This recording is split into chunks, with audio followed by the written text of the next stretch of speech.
Deus se enfurece. Deus é Deus de amor e misericórdia, mas também é Deus que fica furioso quando algo lhe afronta. Até mesmo fazer uma caridade pode afrontar Deus. Mas como assim? Então veja o relato desta história bíblica e confira você mesmo que Deus é Deus até mesmo para consumir alguém. Confira você mesmo na sua Bíblia, no livro de 1 Crônicas, capítulo 13, versículo 9 e 10, que diz assim: E, chegando a ira de Quidom, estendeu Uzá a mão para segurar a arca, porque os bois tropeçavam. Então se acendeu a ira do Senhor contra Uzá, e o feriu, por ter estendido a mão à arca, e morreu ali perante Deus. Bíblia Sagrada, registrado, para que todos nós possamos conhecer mais sobre Deus. E ver aqui, nessa passagem, que este homem, aos olhos humanos, ele fez algo de bom, né? Ele estendeu a mão para segurar a arca, para não cair. Mas a arca era sagrada, era de Deus, e Deus já tinha instituído a maneira correta de fazer o manuseio. E este homem desobedeceu a este mandamento de Deus, e por isso sofreu a consequência. Aqui mostra essa passagem, deixa bem claro que o que Deus quer de nós, seres humanos, não é obra de caridade, não é sacrifícios humanos, não é religiões humanas, coisas que nós humanos possamos fazer para tentar agradar a Deus. Mas o que Deus se agrada é de quando nós obedecemos Ele. Ou seja, o Senhor quer é obediência. Então eu digo para você, para mim, para todos nós, o que o Senhor quer é obediência a Ele. O resto é resto. Muitas pessoas querem fazer obras de caridade, ajudando, fazendo um monte de coisa para tentar serem boas, tentando fazer coisas para merecer a sua salvação. Mas aqui nesta palavra mostra que nada que o homem possa fazer possa agradar a Deus, nem mesmo a obra de caridade, nem mesmo boas obras.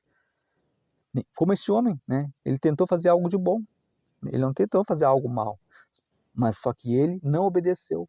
Ele estava contrariando a ordem do Senhor. E por isso ele sofreu a consequência. Então isso nos mostra o quê? Que nós também não será diferente conosco. Por quê? Porque Deus não mudou. Deus continua sendo o mesmo. E da mesma maneira como ele foi com este homem, ele vai ser com todos os seres humanos. Ele vai agir de maneira correta, conforme a sua palavra. E se nós obedecermos a ele, nós seremos abençoados. Mas se nós desobedecermos, seremos, então, punidos, Então, essa mensagem é para divertir, para mostrar para nós, sim, que o amor do Senhor está acima de tudo, mas que Ele não pode voltar atrás da sua palavra.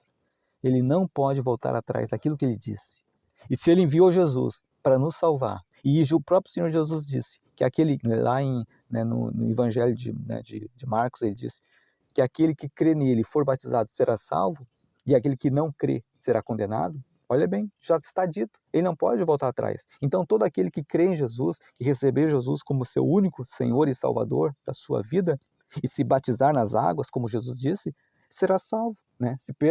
Se perseverar até o fim, será salvo.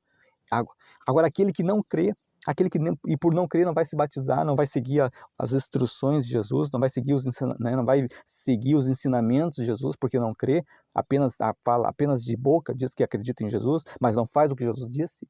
Por isso Jesus disse, por que me chamais de Senhor, Senhor, se não obedece às minhas palavras? Muitos são assim, Senhor Jesus, mas não obedecem.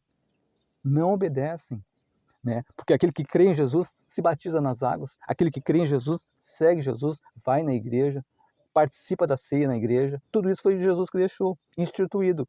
Assim como Deus instituiu ali a maneira correta do manuseio da arca, Deus instituiu também o plano de salvação. E todo aquele que ferir este plano, todo aquele que não obedecer a este plano, que não fizer segundo as palavras do Senhor, também sofrerá punição, que será o quê?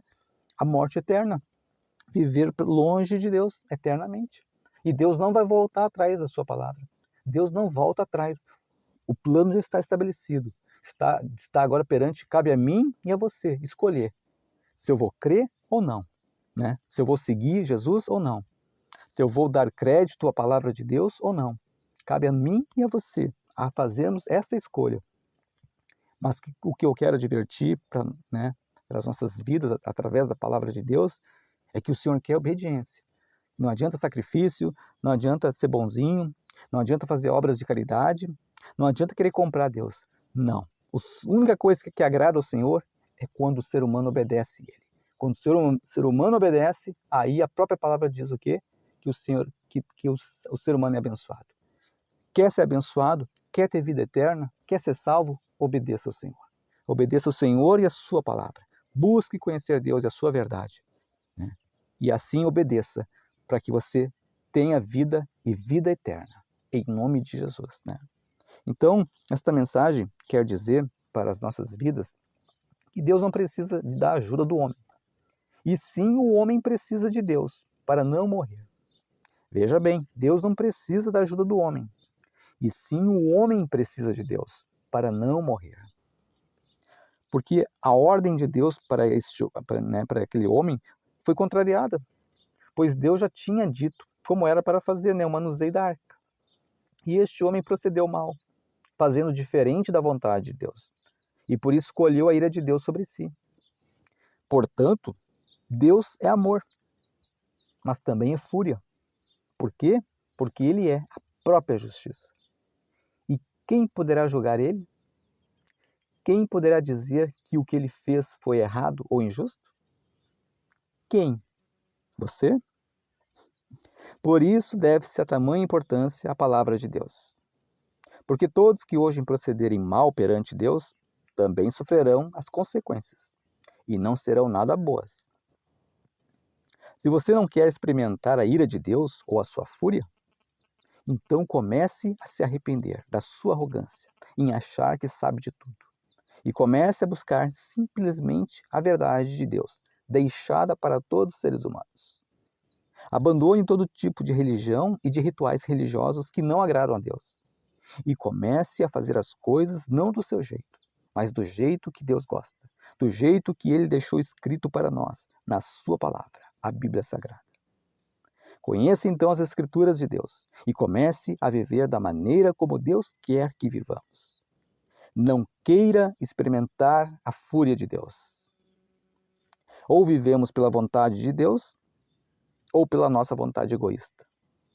Ou fazemos o que Deus quer, ou fazemos somente aquilo que queremos. Isso irá definir o nosso futuro e, principalmente, a nossa eternidade. O que você quer experimentar da parte de Deus? Pense. O que você quer experimentar da parte de Deus? Que esta palavra possa te iluminar e fazer você refletir melhor sobre a sua vida. Ok?